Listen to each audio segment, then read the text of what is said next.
اللہ کی طرف سے اہل ایمان کے لیے ایک پیغام ہے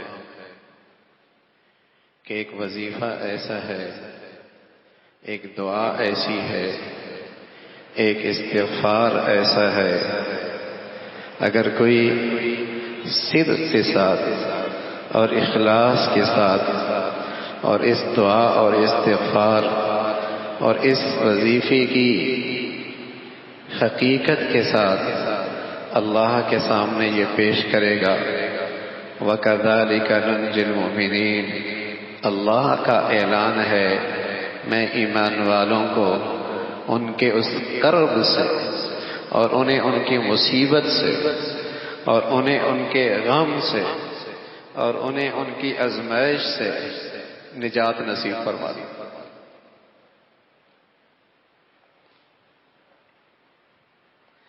ایک وظیفہ ہے اور کسی انسان کا بتایا نہیں ہے، مالک الملک ہے۔ ایک دعا ہے، کسی انسان کا تجربہ نہیں ہے، خالق اور مالک کی بتائی ہوئی دعا ہے۔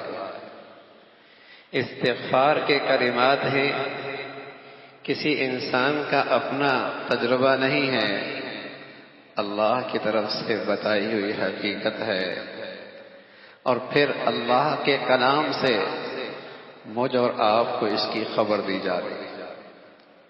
وَكَذَلِكَ نُنْجِي الْمُؤْمِنِينَ، وہ کیا وظیفہ ہے، وہ کیا دعا ہے، وہ کیا استغفار ہے؟ لا الہ الا انت، لا الہ الا انت، جس میں اس بات کا اعتراف ہے کہ تمام تر عزت اور تمام تر طاقت اور قدرت کا سرچشمہ صرف اللہ کی ذات۔ لا الہ الا انت، اس میں اللہ کی توحید ہے کہ اس کی حکمت بھی کامل، اس کی رحمت بھی کامل، اس کی قدرت بھی کامل، اس کا علم بھی کامل، اس کا پیار بھی کامل۔ یہ اللہ کی توحید ہے، لا الہ الا انت، کہ ساری قدرت اور طاقت کا سرچشمہ ایک اللہ کی ذات ہے۔ یہ بڑی مؤثر وظیفہ ہے، بڑی مؤثر دعا ہے، بڑا طاقتور استغفار ہے۔ اس پر اللہ کی طرف سے ثمرات، اللہ کا وعدہ ہے۔ اللہ ہمیں اس کی حقیقت اور پھر صدق اور اخلاص کے ساتھ یہ وظیفہ کرنے کی توفیق نصیب فرمائے۔ پہلے مسلمانوں پہ حالات آتے تھے تو بڑا اہتمام سے ان کے گھروں میں اس کا اہتمام ہوتا تھا۔ خود میرے گھر میں پچھلے ایک ہفتے سے الحمدللہ اس وظیفے کا اہتمام ہے، لیکن آج مسلمان بدقسمتی سے اللہ کی طرف سے برسنے والے تعزیانے اور اس قسم کے حالات کو سیریس ہی نہیں دیتا، اہمیت ہی نہیں دیتا۔ کبھی ڈینگی ہے، کبھی زلزلے ہیں، کبھی کرونا ہے، اور کبھی زمین کے یہ جھٹکے ہیں۔ یہ سارے اللہ کی طرف سے تعزیانے ہیں، لیکن مسلمان ان چیزوں کو کتنا سنجیدہ لے رہا ہے وہ بھی ہم دیکھ رہے ہیں، وہ بھی ہم دیکھ رہے ہیں۔ معاشرہ جہنم بنا ہوا، زندگیاں عذاب بنی ہوئی ہیں۔ اس دنیا میں اللہ کی ساری نعمتوں میں سے سب سے قابل اہمیت نعمت سکون قلب ہے، ختم ہو چکا۔ ہر آدمی اضطراب قلب میں مبتلا ہے، دلوں کا سکون مفقود ہو چکا ہے، ہر آدمی اضطراب میں مبتلا ہے، دلوں کا سکون ختم ہو چکا ہے۔ اب یہ اضطراب جب اللہ رب العزت خدا فراموشی کی سزا دیتے ہیں، خدا فراموشی کی سزا دیتے ہیں تو اس کا پہلا نتیجہ اس دنیا میں جو ظاہر ہوتا ہے وہ اضطراب قلب۔ اللہ ان گھروں سے، ان زندگیوں سے، اس معاشرے سے سکون اٹھا لیتا ہے۔ یہ خدا فراموشی کی پہلی سزا ہے اس دنیا میں۔ کسی بھی خدا فراموش کی زندگی میں آپ چاہے اسے کتنا ہی خوشحال نہ دیکھیں، سکون قلب نہیں ہو،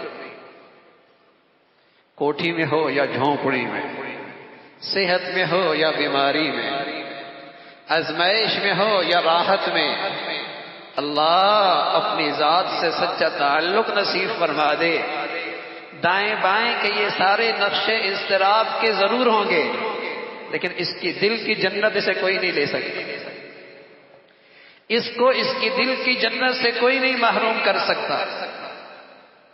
اس دنیا کی تمام تر نعمتوں میں سب سے قابل اہمیت نعمت وہ سکون قلب، اور خدا فراموشی کی بڑی سزا اس دنیا میں جس کا پہلا نتیجہ اضطراب قلب۔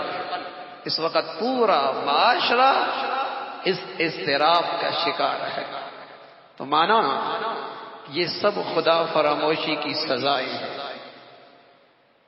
ڈینگی ہے، زلزلے ہیں، جھٹکے ہیں، کرونا وائرس ہے،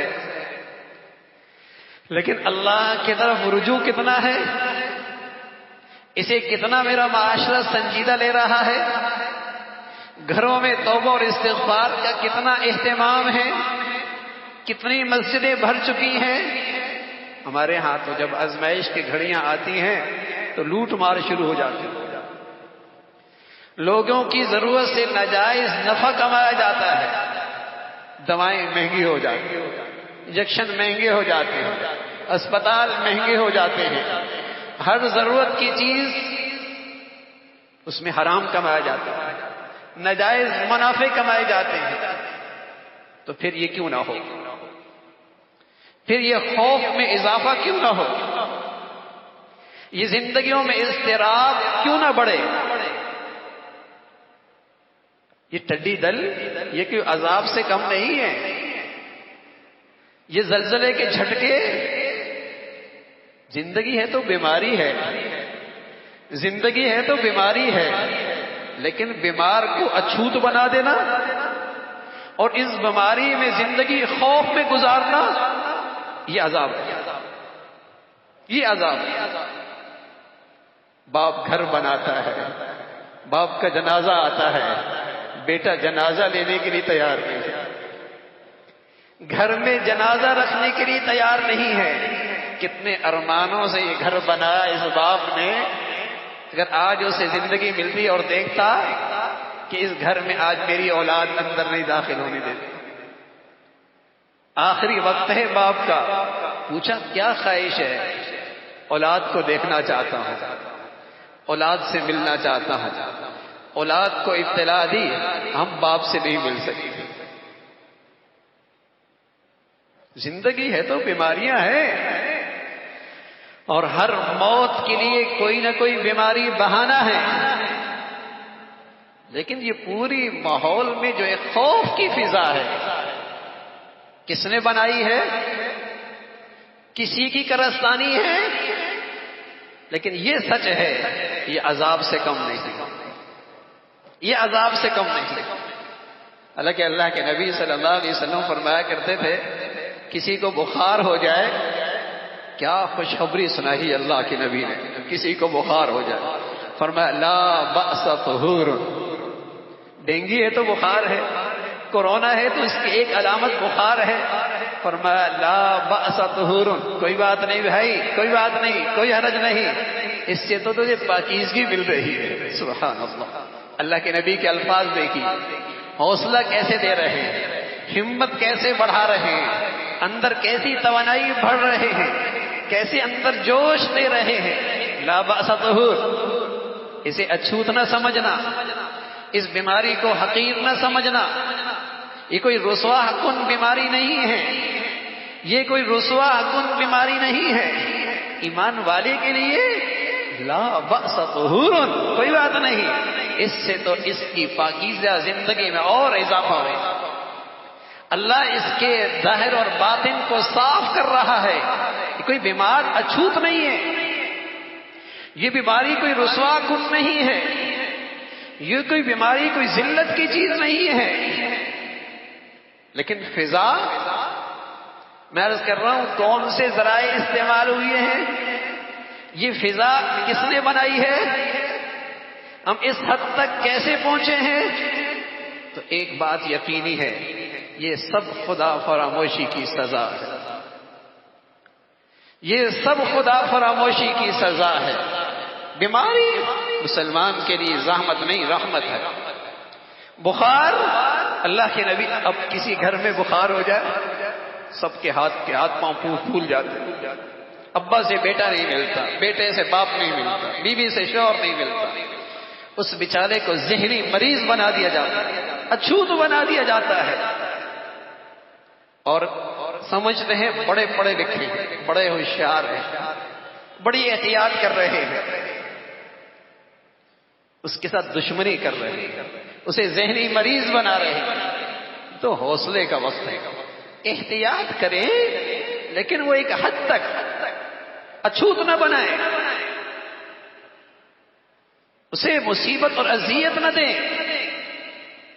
لیکن میں عرض کر رہا ہوں ان آزمائشوں میں اور اس قسم کی وباؤں میں اور اس خوف کی زندگی میں اگر سنجیدگی ہوتی، اگر مسلمان اس کو اہمیت دیتا تو اللہ کی طرف رجوع کر، توبہ اور استغفار کر۔ پیغمبروں کا شیوا یہ ہے، ولیوں کا شیوا یہ ہے، اہل ایمان کے ایمان کا تقاضا یہ ہے کہ وہ اپنے اللہ کو مناتے۔ کیا سود چھوڑ دیا؟ کیا فحاشی اور یعنی ختم ہو گئی؟ پہلے مسجدوں میں کچھ نمازی فجر میں آیا کرتے تھے، وہ بھی غائب ہو گئے، لا حول ولا قوت الا باللہ، اور اللہ کے عذاب کو دعوت دے رہے ہیں۔ خوف کی فضا کیوں نہ بنے اور اس مصیبت میں اضافہ کیوں نہ ہو؟ اللہ کی طرف رجوع ہی نہیں۔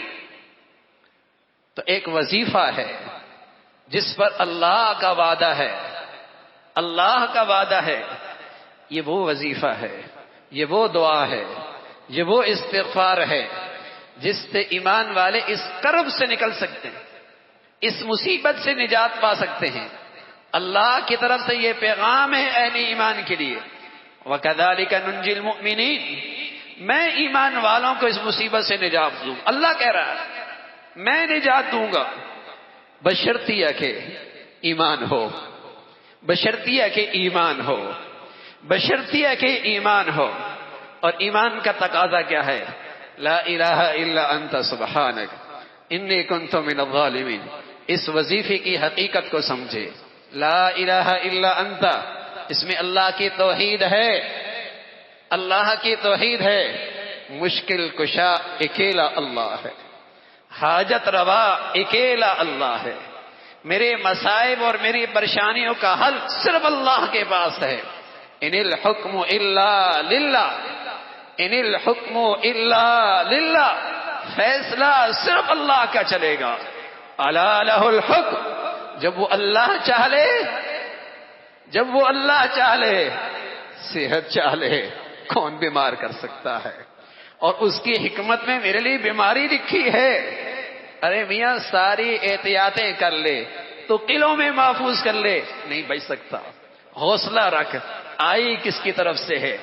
وہ حکیم بھی ہے بھائی، وہ رحیم بھی ہے بھائی، وہ علیم بھی ہے بھائی، وہ ماؤں سے زیادہ پیار کرنے والی ذات ہے۔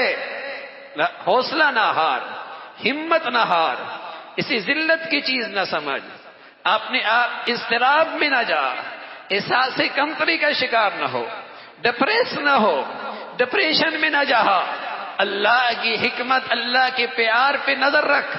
لا الہ الا انت، لا الہ الا انت، اس میں اللہ کی توحید ہے۔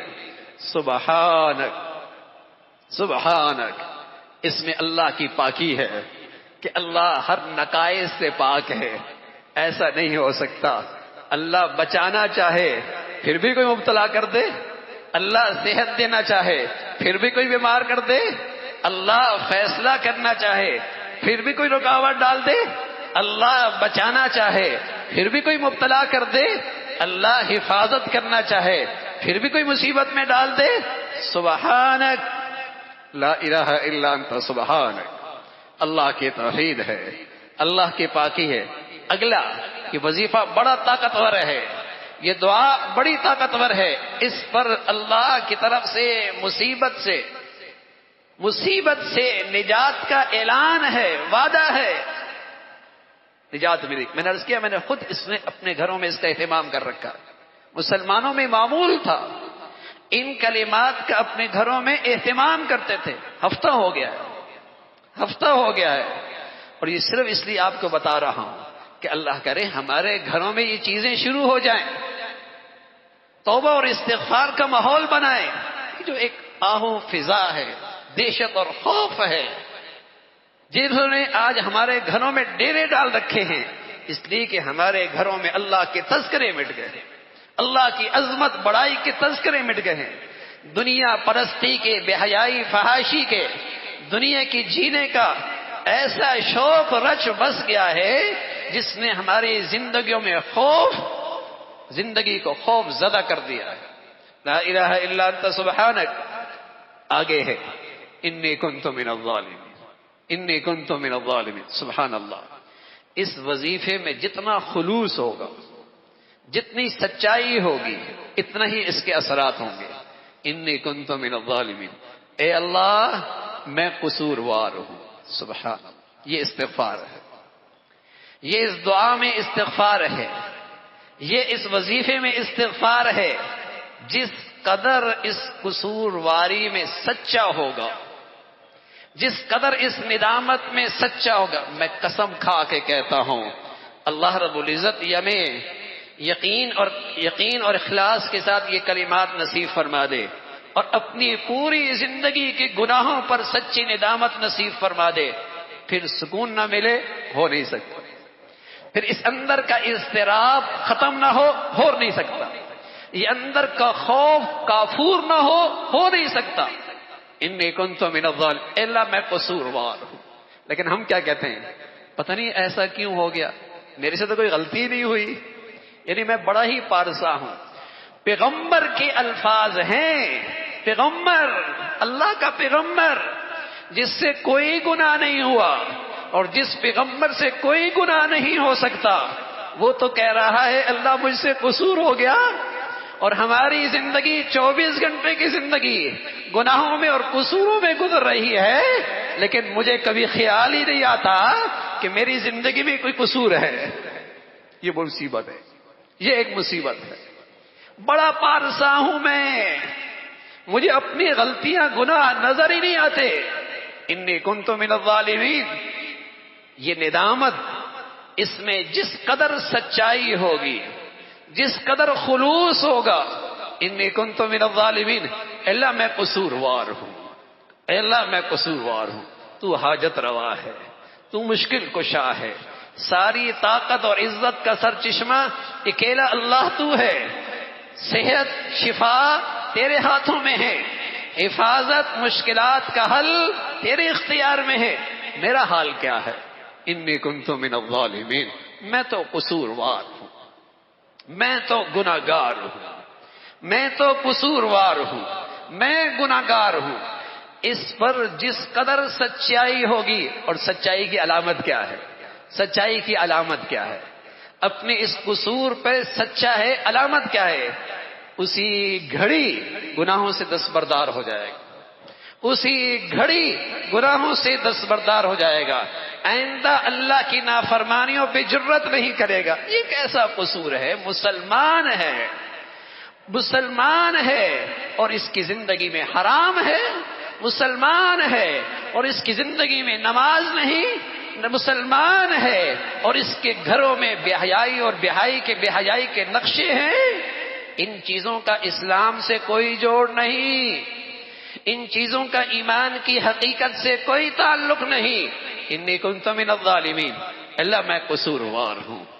اگر میں اس میں سچا ہوں، واقعی اپنے قصور پر نادم ہوں، اپنے گناہوں پہ مجھے شرمندگی ہے، انی کنت من الظالمین، اللہ کا وعدہ ہے، اس وظیفے میں یہ تاثیر ہے، اس دعا میں یہ تاثیر ہے، اس استغفار میں یہ طاقت ہے. کیا؟